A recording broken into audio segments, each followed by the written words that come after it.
This video is brought to you by me. You want a weird zebra sex mask? I got a weird zebra sex mask. Or more accurately, a new channel I'm doing called Business Blaze. It's business-themed topics like trillion-dollar bills, crazy pyramid schemes, and the biggest business scams in history. Hello everybody, welcome to another episode of Business Blaze. It's sort of like the content that I make here, but it's a bit more relaxed, it's a bit more freestyle. Please do check it out through the link in the description below. Consider subscribing and let me know what you think, and let's get into it.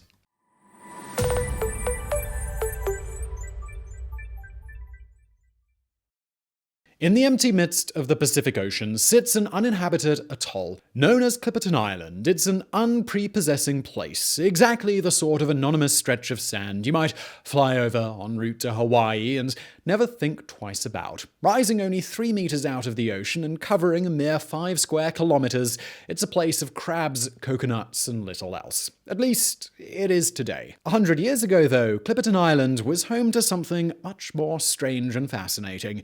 It was here that a freak accident of war and revolution stranded 100 men, women, and children for 3 long years. And it was from their number that a kingdom of near unparalleled cruelty rose. Yet while the short-lived kingdom of Clipperton Island is both repulsive and fascinating, it's far from the only story that played out on this lonely atoll. Over the centuries, Clipperton Island has been visited by pirates, mighty empires, and guys trying to make a fortune out of bird poop. They say that every place on Earth, no matter how small, has a story to tell. Well, buckle up, because tiny Clipperton Island has enough tales to fill an entire library.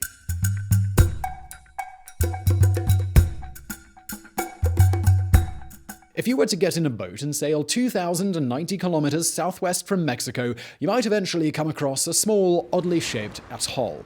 Oddly shaped because rather than looking like the islands from Lost, it appears more like a circle drawn across the ocean by some particularly cack-handed child. You see, the interior of Clipperton is taken up by a large freshwater lagoon, leaving only a tiny strip of sand, a handful of meters wide, encircling it. Sandwiched on this strip between the saltwater and the freshwater exists a sparse dusting of scrub, some wild tobacco plants, a handful of coconut trees, and not much else. Well, aside from the bazillion or so crabs and tens of thousands of seabirds periodically raining poop down on the island. When it's not raining poop, it's raining actual rain. From May to October, Clipperton is relentlessly battered by storms.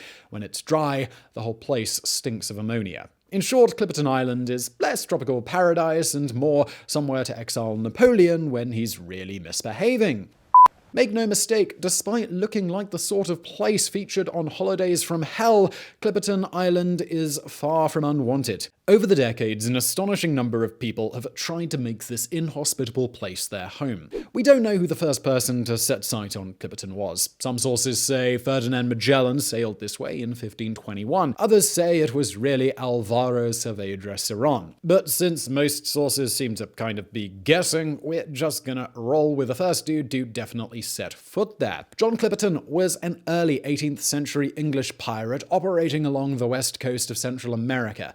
In those days, real pirates were often indistinguishable from privateers working for their governments to hassle foreign vessels. And boy did Clipperton get his kicks hassling foreign vessels. Since his main targets were Spanish ships around Mexico, he seems to have set up base on Clipperton Island around 1705, hence it being called, Clipperton Island.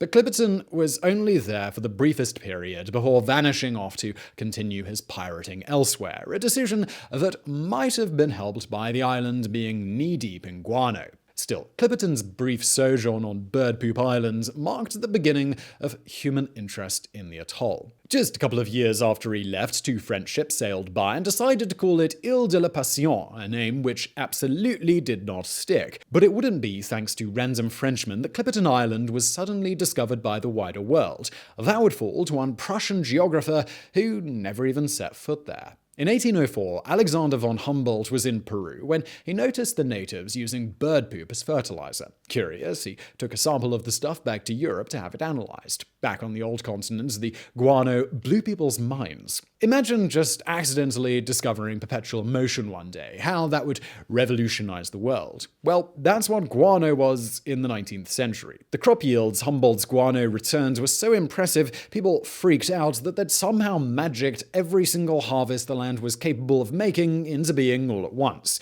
Just like that, the age of guano had arrived, and suddenly small, literally crappy islands like Clipperton were starting to look mighty interesting.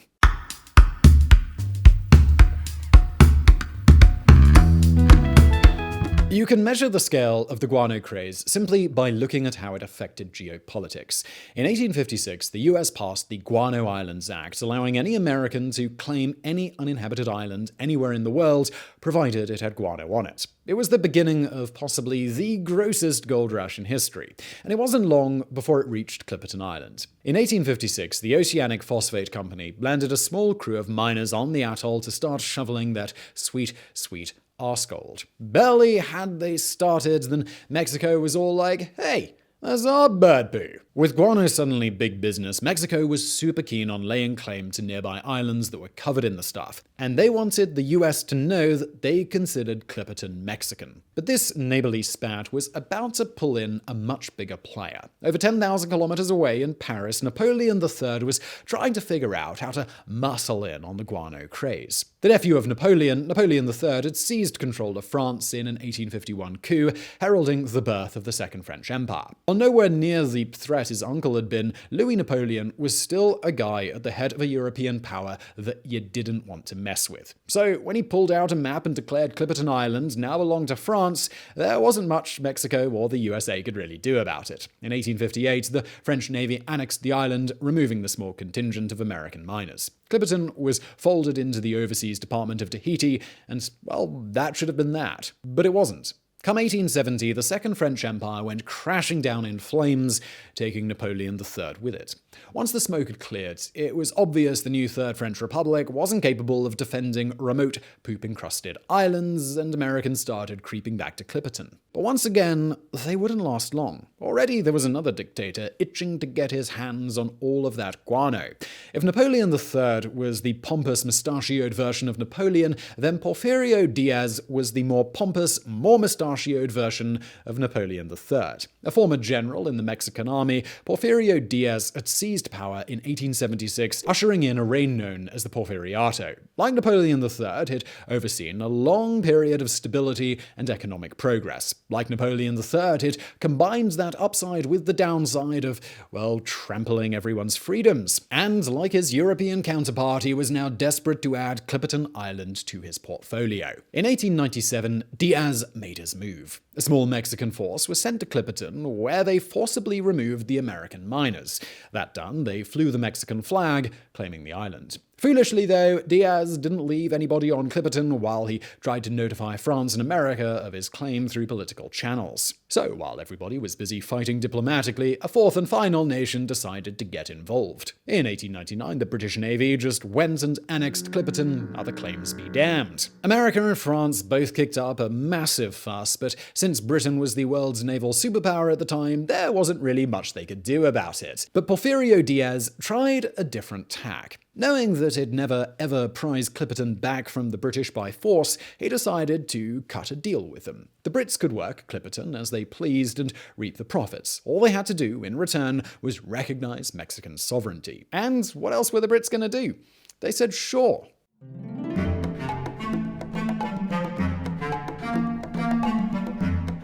For the first decade of the 20th century, Clipperton underwent a mini-boom. The British built rock gardens, began growing vegetables, planted palm trees, and constructed houses. From being a wasteland surrounded by sea, Clipperton soon became, well, still kind of a wasteland, but at least one where you wouldn't quickly succumb to scurvy. The Brits even built a small lighthouse atop Clipperton's one high point, a jagged 21-meter promontory rising abruptly from a small patch of shore. It was this small lighthouse that would soon become the site of Clipperton's most gruesome event. But that's not quite yet. As the decade rumbled on, it became clear to the Brits that they were wasting their time. While the guano they were mining was of good quality, the transportation costs were just too high to compete on the market. Add in the fact that Clipperton Island could never be self-sufficient, and it started to seem like it really wasn't worth the effort.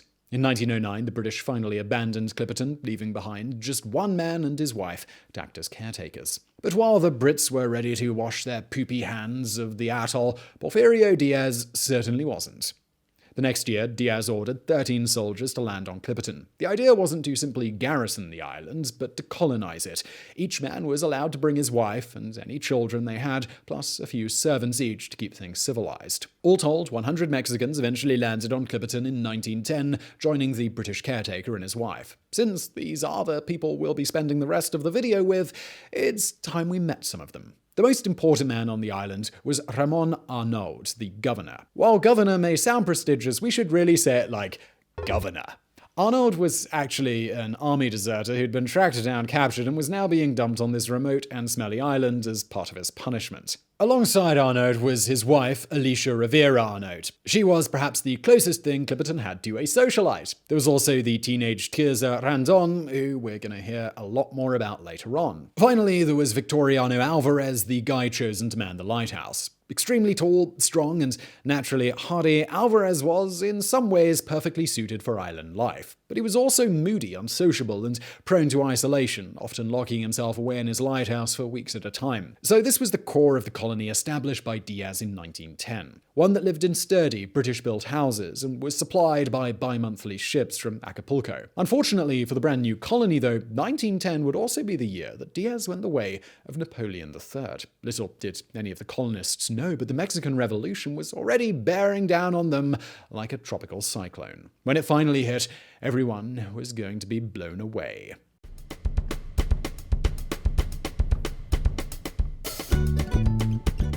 The outbreak of revolution in Mexico is one of those complicated things that we've tried to cover in depth before, most notably in our Emiliano Zapata video on our sister channel Biographics. But if you don't have the time to go and watch that now, here's the super condensed version. In 1908, Porfirio Diaz gave an interview where he announced Mexico would hold free and fair elections in 1910 to choose his successor. Diaz's plan was that Mexico's ordinary citizens would beg him not to retire, allowing him to enter the race at the last moment and win handily. What Diaz didn't realize was that after 34 years, everyone in Mexico totally hated him and would literally vote for Snidely Whiplash over another minute of the Porfiriato. When it became clear that Diaz was about to lose the 1910 election, he had his opponent, Francisco Madero, arrested. Mexico responded by detonating like an angry bomb. Not that the revolution's outbreak initially affected Clipperton. Even as Porfirio Diaz was swept from power, the basic structure of Mexico's government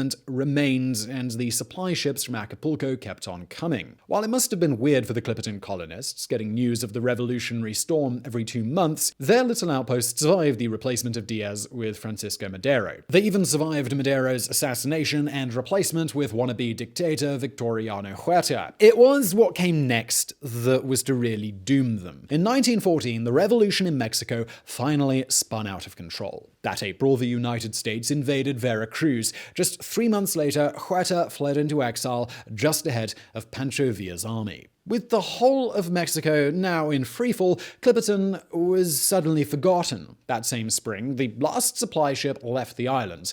When it didn't return 2 months later, Governor Ramón Arnaud realized that they were cut off.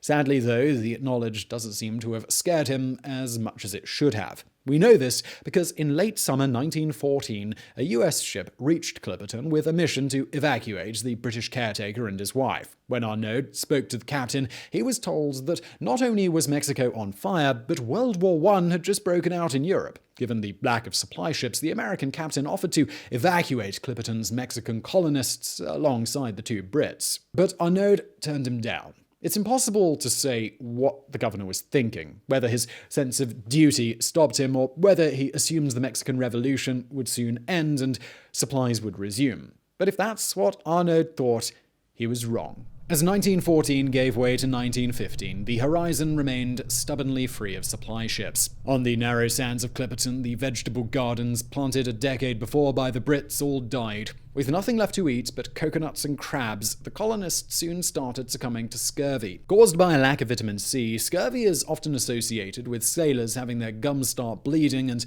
all of their teeth falling out. What it's less commonly associated with is something it can very much cause, and that's death. Between 1500 and 1800, an estimated 2 million sailors died of scurvy, a disease so painful it's said that death is mercy. Now this disease ravaged the colonists, felling men, women, and children. By the time 1916 dawned, fully 3/4 of the Clipperton colonists were dead. Sadly, they were the lucky ones.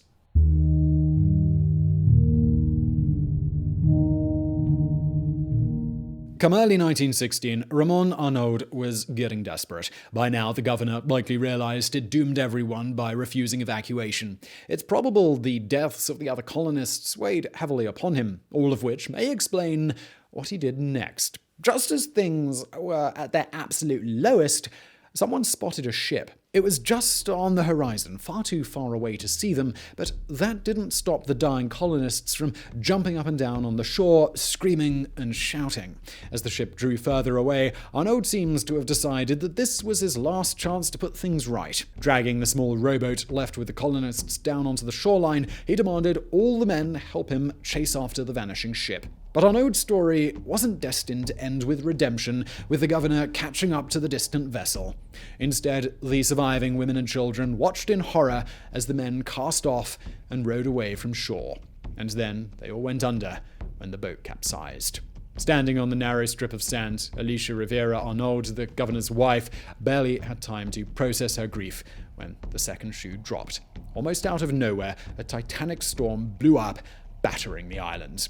Although the remaining women and children took shelter in the British-built houses, they simply weren't enough. The cyclone that hit Clipperton that day was like a grenade dropped onto a house of cards. Houses disintegrated. All shelters were just blown away. By the time the winds eventually died, the colonists had been almost wiped out. Somehow, Alicia had survived the night, as had 20-year-old Tirza Randon and another woman, along with a handful of children.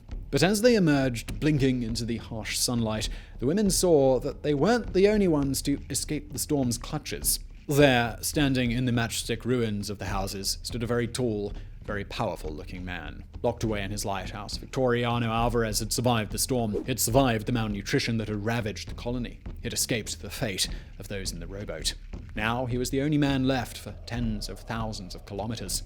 Faced with this small group of women stranded with him, Álvarez made a terrible choice. He methodically picked through the wreckage of the homes, pulling out all the weapons. He locked them in his lighthouse, out of reach of Alicia Arnaud and Tirza Randon.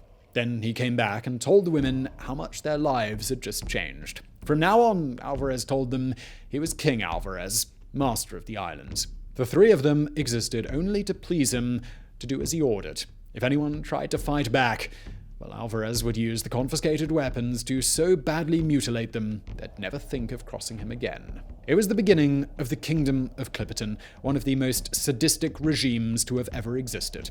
Over the coming months, Alicia Arnaud was subjected to nearly daily beatings. The other women were sexually assaulted over and over and over again. If the dictators in this video have been getting steadily more pathetic, from Napoleon III to Porfirio Diaz to Victoriano Huerta, then King Álvarez was undoubtedly the most pathetic of them all. All through 1916, he played the part of a TV villain, abducting Tirza Randon for weeks at a time, keeping her locked in the lighthouse where he sexually abused her. By mid-1917, the women and children on Clipperton must have been traumatized and certain that rescue would never come.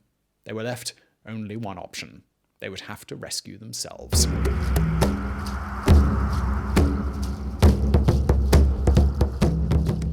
One of the curious things about the collapse of civilization on Clipperton is just how long Álvarez let himself be constrained by its memory. Although he happily abused Randon and the other women, he held back from sexually assaulting Alicia Arnaud. Maybe it was the rank she'd once held, that of governor's wife. Maybe Álvarez simply figured no one back in Mexico would care what happened to the lower-class women. But for whatever reason, Álvarez didn't abuse Arnaud for nearly 18 months.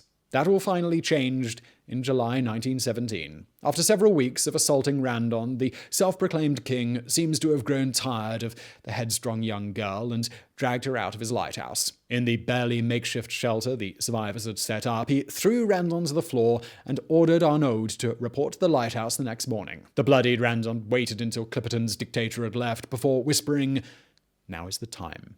The very next morning, as instructed, Arnaud went to the lighthouse. At her side, Randon walked, head bowed, and silent. When they arrived, it was to an unusual sight. Álvarez was stood outside, cooking a bird he'd managed to capture. The giant of a man had his shirt off, and was smiling. Who knows? Perhaps he'd intended freshly caught seabird to be his romantic meal for Arnaud. But when he caught sight of Randon, Álvarez's smile faded. The king started yelling at Arnaud, demanding to know why she'd brought the younger woman with her. As he bellowed and raged, Randon slipped away, vanishing inside the open lighthouse. She came back out just moments later, her hands hidden behind her back. Then she slowly approached Álvarez, trying not to make a sound. Just as she came up behind him, Álvarez seems to have realized something was wrong. He turned from Arnaud, but any chance it had of surviving this encounter was already gone. Using both hands, Randon swung the hammer as hard as she could. It bounced off Álvarez's skull with a sickening thud, making the king roar like an animal. Some sources say Álvarez tried to fight back, that he may have even pushed Randon over and run for an axe. But it was all useless. Randon managed to get 3 good hits in on the king's skull, shattering it. It's also possible Arnaud also managed to get a knife and stab him, but the sources are unclear. What is clear is that only moments after Randon initially slipped away, the king of Clipperton was dead and his kingdom was in ruins. In the aftermath of Álvarez's murder, Arnaud and Randon went and sat on a remote corner of the island, staring out to sea. It was from here that they first caught sight of the US gunship Yorktown patrolling the Pacific for German U-boats. This time, when the stranded colonists screamed and jumped and yelled, they were seen. The Clipperton survivors were picked up the very same day. When the captain of the Yorktown heard the story of their king and his tawdry reign, he went to investigate the lighthouse. There he found Álvarez's bloodied corpse, clearly the victim of murder. But knowing what this dead man had done to these women, the captain declined to put anything in his report except that Álvarez had died of scurvy. The Yorktown reached the Mexican mainland on July the 22nd, 1917, officially ending the Clipperton colony. Some 7 years before, 100 men, women, and children had set out, determined to establish a Pacific outpost of the Porfiriato. Now, just 3 women and a handful of children were still alive. The Porfiriato lay in ruins. Mexico was in revolution, and the Clipperton colony was completely abandoned. It was a twist nobody in 1910 could have seen coming, a mockery of the grand dreams that had. And there was still one last twist to come. After World War I's end, Mexico and France both asked the Vatican to rule on who had the legitimate claim to Clipperton Island.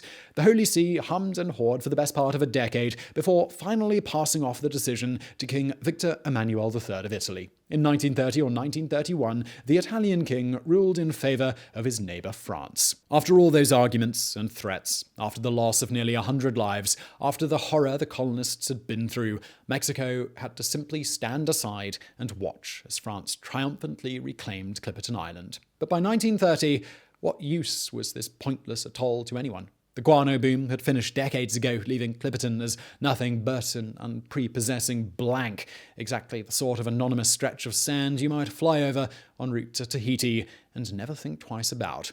Today, this oddly shaped atoll is still uninhabited, still nothing more than a name in a database in some French government department, a faint smudge on a map. Yet it's also so much more. Clipperton Island's place in history is a strange one. Its past was deeply intertwined with the Age of Guano, the Second French Empire, the Porfiriato, and the Mexican Revolution. And yet it played no part in any of these, existing merely as a footnote within an essay that no one would ever read. Even the short-lived kingdom of Clipperton was nothing but one man's perverted fantasy, destroyed the moment Randon's hammer cracked open his skull. But Clipperton Island is also a place where 3 women experienced tremendous suffering, a place as bleak and evil as any number of better-known torture centers. While few may know of it today, it's fitting to think this anonymous island still exists, perhaps as a memorial to what these women endured, perhaps as a monument to the fear they all overcame and the courage they found to face their tormentor. They say that every place on Earth has a story to tell. In the case of Clipperton Islands, we're glad to report that that story, and the story of its monstrous king, is finally over.